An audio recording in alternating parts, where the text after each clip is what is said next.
Kazoza FM, be your own boss. Como twidondora. Ego, je nitwa Carmen Mivoa. Mhm. nkaba ndi umu assistant de direction wa directeur wa fondation Mvura. Ego, aha. Ego. nitwa Nosiata ndiho ku bwayo Ego. nkaba ndi umuyobozi w'isosiyete yitwa Docutech Mhm. mugabo nkaba nkorera fondation Mvura ku bijyanye na communication Mhm. et relations publiques. Haraho Docutech iza guhurira na Mvura. Oya ni kubera abantu benshi bamaze kumenya ko ego. ndi hawa Docutech kumva byo bacanga Ego.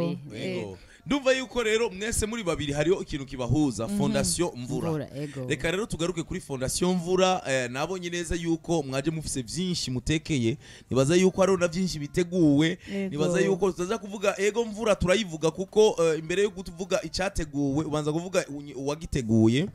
Mu majambo make iyi Fondation Mvura ni biki neza na neza? Fondation Mvura ni une fondation nyene ngira ico cyo sindi ngeneza ko kivuga. Fondation ni Ikigo. Ego niwe yafonze, yafonze. Une fondation c'est comme une association. Ego.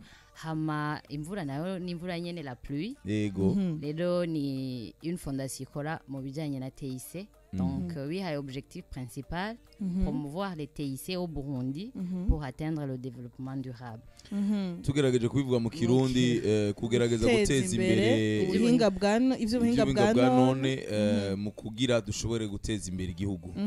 Ego. Iterambere riciye mu buhinga bwa none. Iterambere riciye mu buhinga bwa none. Ego, nuko rero ndumva yuko Fondation Mvura yahagurutse kandi ni ibintu byiza cyane kuko turabibona no handi ico gisata ni gisata gikomeye cyane giteza imbere igihugu. Mbega none muteguye uduki ko mbona hari tuntu twinshi, mbona carnet agenda uherutse ko ndabona video biriko abantu benshi bariko barabaza ati mbega bige bintu nibiki bimeze gute neza na neza, muteguye ibiki rero muri Fondation Mvura? Hariho ama activité tugomba kuzoshira muri fondation Mvura. Ego. Kusanzwe ni activité zotangura du 13 au 16. Ego. Hama itariki 13 gushika ku itariki 14. Ego. Hazoba hari ibintu bijanye na séminaire des universitaires. Bizokorera ko cyane ku bintu by'aba jeunes. Ego. Surtout aba jeunes bafise ivyo baproposa comme ivyo nyene vy'ama logiciel, ibintu nyene biri muri informatique. Ego.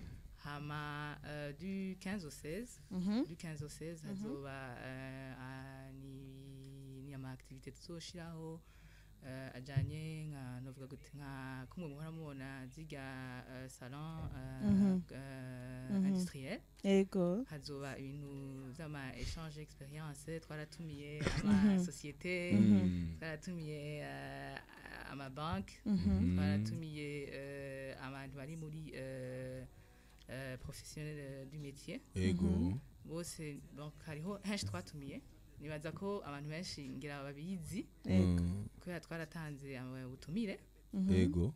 Abo rero nibo bazoza, sinzi ko yo nyafu ya Ego. Ego rakoze cyane Carmen. Okay. Enfin urumva mu ma objectif ya fondation mwumvise ko guteza imbere ibijyanye n'ubuhinga bwa none kugira dushobore gushika ku iterambere rirama. Ego. Hari ibintu byinshi bamaze gukora, baragize ibijyanye na boutique informatique. Tumenyereye ka ondi une boutique umengana kugura umukate. Ego. Ubwo barashaka kugurisha na informatique. Une boutique informatique ni don baha amashure amamashini 200 ku ishure bahisemwo yagize ayo mahigwe bayibaha ku buntu ntibagurisha. La fondation idandaza donc nugufasha. Ego. Bahejeje ibyo vya boutique informatique baragize na projet yitwa santé mère enfant où bagize ama application baraha abamama kugira ngo bashobore gukurikirana ibijanye na vaccin bafise inda. Sinzi ko mubizi biragishinga umuntu muri no myaka sukwibuka ngo ryari vaccin, usanga umuntu avyuka afise utuntu twinshi tumuhanze tuyitwara ariko itahuye n'ubuzima kenshi yutagwaye niwimvira uja kwa muganga. Mugabo rero kubera ayo ma application baba bashize mu dutelefone dusanzwe, mama wa ruguru arashobora kuronka message ikamwibutsa ejo ni date yawe ya nyuma yo kuja kuri vaccin. Kubera yabonye iyo message naho abafise utu preoccupation twinshi araheza akavyibuka. Umva bariko baragerageza gufasha uko bishoboka byose kugira ngo duciye mu by'ubuhinga bwa none abantu bashobora gushika ku iterambere rirama. Ego. ubu rero niho baciye baorganiza iyi salon digital ni Yego. evenement tumenyereye abantu bagira kigingi show bikaba bishushe abantu baca babitahura cyane Ego. mugabo mu bya salon digital Ego. byumvikane ko hariho occasion akaryo keza bahaye abantu bari muri métier abantu bafise utuntu naho ufise icyumviro ibaze ko Ego. ushobora kugira icyumviro uvuge ati okay jewe ndafise icyumviro cyo guteza imbere domaine quelconque urafise uburenganzira bwo kweplayinga ukaja kuri application kuri site Ego. hama ukavuga ico cyumviro bumvise kirashe ukaparticipa mu bandi ugashobora kuronka agaprime kagushoboza gutangura Gutanguza- gushira mu ngiro uwo Gutanguza- mugambi uwo mugambi wawe ego donc ni muri iyo ntumbero uva turamenyereye abantu barafasha ama association arafasha Yego. ama cooperative arafasha mu gusanga umuntu wese avuga ngo ndaguha inka mukore kugira ngo izovyare yunguke ego ariko rero fondation ikikora les mêmes activités mugabo muri domaine Yego. Ya Yi- digital. y'ubuhinga bwa- Eh. ndafise ikibazo kimwe kandi nibaze yuko ni inkoramutima kuko ni ikibazo kimaze kubazwa n'abantu benshi batandukanye iyo turiko turabona ibihugu bitera imbere birava muri ivyo bintu byo gukwega amaguru Cyane tugakoresha ibintu bitworohereza Cyane. bijanye n'ubuhinga bwa none nk'abantu batariko barabitahura iyo jewe ndungitse amafaranga ntitukiyarungika kuri poste ntitukiyarungika na bisi tuyarungika n'ubuhinga telefone batuzanira nyene. telefone ikagenda Aha. hariho nk'ibintu narashoboye gutembera mu bihugu bitandukanye uno munsi ngaha i Bujumbura turafise ukungene urafashwe barakurasha baragufotoye imana mvuze nabi imana imbabare baragufotoye warengeje ibirometero aho nyene baca bakwandikira ukaca uva ngaha ukaca ugenda kuriha muri obere ukaca uva kuriha muri obere uravyumva nukuvuga wahagaritse imirimo yose Ego. ukaca uva kuriha muri obere ukaca ugenda kwerekana ico gikaratasi muri muri peji uravyumva muri peji bakaca baguhereza ibintu ze iwawe aroke ivyo bintu ifoto iragukubise direct message iraje niko mu bindi bihugu bimeze message iraje barakubwiye ati mutama warengeje Attention. amande na yaya nawe urashise Ego. muri uraronsa kanya Ego. ugiye ufyonze kuri ntuze Urarungi sinzi application. code baguhaye code tere runaka ego turiko turarondera certificat de ntuze no poursuite muri ntuze tumara tugenda muri peji tukagira uratonda ndumva yuko ni ikintu mbega leta ivyo izoba yavyitabiriye ko numva ari ibintu bikomeye cyane kandi twese bizodufasha mu iterambere ivyo bintu by'ubuhinga bwa none ni ibintu kunimeriza ibintu kugira ibi bintu barinda kurondera fishe bimeze gute ndumva yuko jewe ni ikintu kiraba abantu benshi kandi kiragishinga abantu benshi numva umenga ahubwo ingufu zari kuba nyinshi tukabikoma indura abantu bose bakavyitabira kuko turacari muri systeme imana imbabarire sinovuga nabi systeme dukoreramwo leta yacu ikoreramo ariko mu masekiteri amwe biracari inyuma biracari inyuma kubona jewe nja kuri Palais des Arts kuja kuri igihumbi kandi mfise kokashi kandi mfise ugatonda umurongo kubona mbega nkamwe bo muri daro domaine nico kibazo nshaka kubaza eswe tubuze ugwaruka goshobora gukora ayo application tubuze canke ni leta yacu ishaka gukora ibintu muri transparence yo yumva ko biri transparent canke iyo salon igira ifasha iki ubwo gwaruka bikora canke izo fondation mvura zishobora gupropose ayo ma initiative canke ayo ma solution isaba uburyo bwinshi leta ibintu nk'ivyo kugira natwe tuve ngaha sino ego abantu bavyumvise barazi ko c'est très intéressant mais tuje mu bibazo vy'indani mwibaza ko solution habuziki urakoze cyane kuri ico kibazo nukuri ministeri ijanye n'ivy'ubuhinga bwa none baradushigikiye bafitaniye partenariat kandi n'umushikiranganje yaremeye ko azoheyosa ibi bikorwa turimwo no kuvuga ko barabibona ko bikenewe donc ifo ko igihugu cyacu ntitwakoma tuvuga ngo leta ngo nikore ifo ama initiative y'abantu ko twicara hariya tukidoga ngo ntibimeze neza ahubwo nitwibaze ko hari kitameze neza umuntu ariko akora iki donc ni muri yo ntumbero nyene nk'ibyo bari kuravuga ayo ma application kenewe muri salon digital hashobora kuba hariho umujeni yicariye quelque part ashobora kuba yanabikoze mugabo ntafise hehe yexprimira urumva la fondation muhaya karyo afatiyo stand yandikishe ko afise ivyo bintu hama tubicollecte dushobore no gusuiva kubikurikirana bije mu ngiro leta murabizi umukuru w'igihugu wewe ahari ubunye arashigikiye cyane ibintu bijanye na digitalization ibintu by'iterambere ni ivyiwe nabona ko ama cooperative ari karaduga pourquoi pas dans le domaine des TI surtout que ijambo digitale ararikariye cyane arashaka ko ibintu bijya mu matraçabilité dukore rapidement ibihugu byose byateye imbere ibaze nk'iyo example warutanze ingene umuntu atumwanya uja guhagarara time is money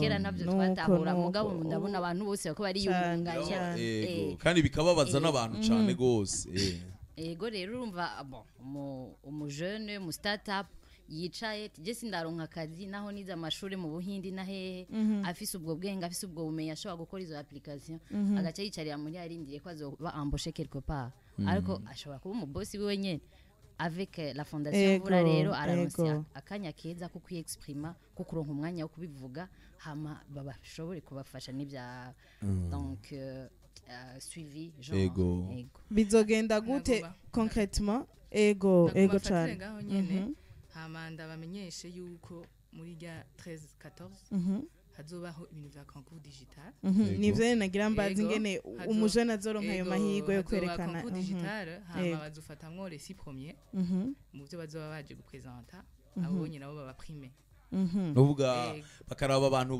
bazaniki ego ziri intéressant la communauté c'est ça uro mwanya rero naho tugenge mumbabarire ndababarire nashaka tuvugire ngaha anye lien bocako kugira binyandikishe exactement hariho lien ya https bit.ly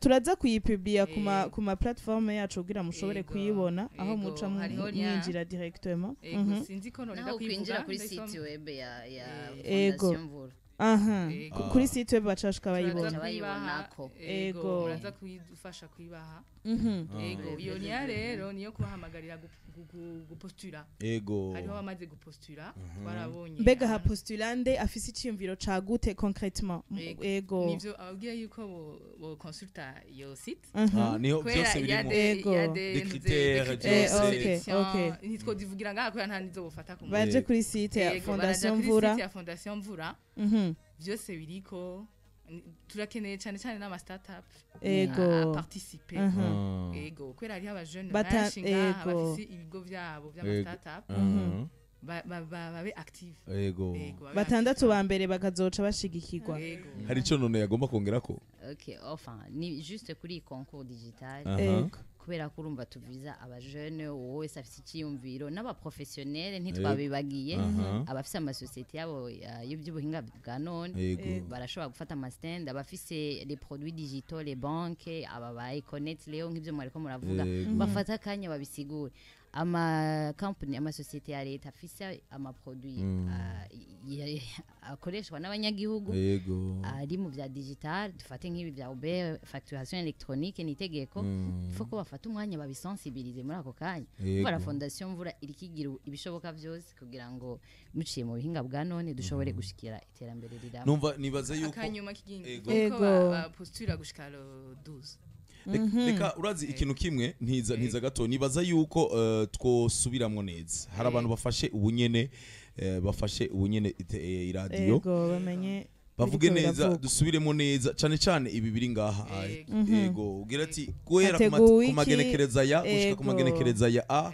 Fondation Mvura yabateguriye ibi nibi aho abazoza bazobaraba naba hariho na concours ego majamo make kubisanzwe du 13 au 14 itariki 13 na 14 Nyakanga ni kuno kwezi ego kwicenda Nyakanga ego turahamagariye aba jeune cyane cyane n'ama entreprise y'ama startup kuri ibintu yo kwitabira ibi bikorwa ego turafise concours digital ego izoba bariko bariyandikisha tubahamagariye kwiyandikisha gushika itariki 12 turacabakira hama uwo munsi rero wa 13 donc itariki 13 na 14 bazoza abo bafashe kubera turaselektiona turapreselektiona akabaho selection abo bantu bazoza izo tariki bazoronka akanya tanga ivyo bikorwa byabo by'ama logiciel bishigikigwe hama dutoremwo abo batandatu bari ba mbere bazoba bari prime hama bazoronka frambo canke bazoronka appui ukundi azoronka frambo kugira niho baza kwiyandikisha abanyaruka bumve yuko bazoronka naje vraiment atari frambo sinoge ego nta application ufise ngasige turabizi ko abajene ari benshi ni entrepreneuria ni biteza imbere ni bazerekana ibyo bikorwa byabo kugira bashobore no n'ufise iciyumviro akaza yego reka tuje rero kuri seminaire nazo n'ibindi n'ayandi activité atandukanye seminaire ni du 13 au 14 hama hariho salon digital donc bazofata ama stand le 15 na le 16 kugira ngo abamaze kuja kuronka ibintu beexposa babe bafite izo stand bashoboye kubigurisha bashoboye kubisigura kubera ibintu by'ubuhinga bwa none n'ukuri umuntu ataronsa akanya kuko bibyibonera n'amaso biragoye gutahura rero turahamagariye abantu bose donc bari surtout dans le domaine bafite ama produits digitaux bafata mu stand bababwiye ko mushikiranganje azoba hari azogira ouverture yavyo officielle kandi ikindi nabibutsa ni première édition kuvuga l'année prochaine hazoba indi édition bizoguma bibanda ku mwaka ngira ngo kubera ari ubwa mbere hariho abataratahura neza nibaze ko bariko baripanga kugira ngo mu misiza tuzoguma twakira les projets kugira muri fondation Mvura twibutse ntaguciriyemo no nyibutsa seminaire zizobera hehe seminaire ni kuri King's Conference Center salon naikibera kuri salle Saint-Jean-Paul II c'est juste en face hafi kandi ni salon bon itamenyerewe si evenement nk'ibindi ngo ntuza zo bari hanze ni à l'intérieur kuko murumva ko ari ibintu digital ibintu bishobora kunyagirwa bishobora nabi abantu bashobora kuzana ama projection ainsi de suite hubatse neza ama stand y'ikizungu apana tumwe duhora dukoresha hajya hanze yego tubashimire cyane kubera ndumva tangiye afata nabi zimwe dukoresha hanze oya ni ibintu by'ubuhinga bwa none nuko ni byanone très moderne sinzoba ndi hajya uzobuhari